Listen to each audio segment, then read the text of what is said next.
نے کبھی محسوس کیا ہے کہ جب انسان گناہوں، پریشانیوں یا انگزائٹی میں ڈوب جاتا ہے تو وہ اندر سے ٹوٹ جاتا ہے؟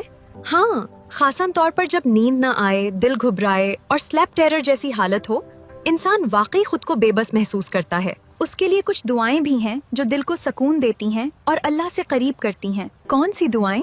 مجھے بھی بتاؤ۔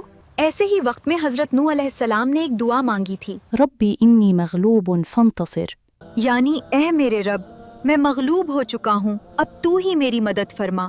یہ دعا ہمیں سکھاتی ہے کہ جب ہم واقعی بے بس ہو جائیں تو اللہ کے سامنے جھک جانا ہی اصل طاقت ہے۔ اور حضرت زکریا علیہ السلام جب وہ اولاد کے لیے پریشان تھے تو انہوں نے کہا، یعنی ربی لا تذرنی فردا وانت خیر الوارثین، اے میرے رب، مجھے اکیلا نہ چھوڑ، تو سب سے بہترین وارث ہے۔ دیکھو، عمر بڑھ چکی تھی، حالات ناممکن لگ رہے تھے، مگر اللہ نے پھر بھی انہیں بیٹا عطا کیا۔ اور حضرت موسیٰ علیہ السلام کی دعا تو کمال ہے۔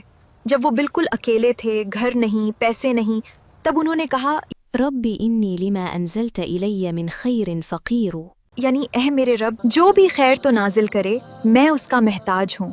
اور پھر دیکھو، اللہ نے انہیں گھر دیا، بیوی دا، سکون دیا، سب کچھ دے دیا۔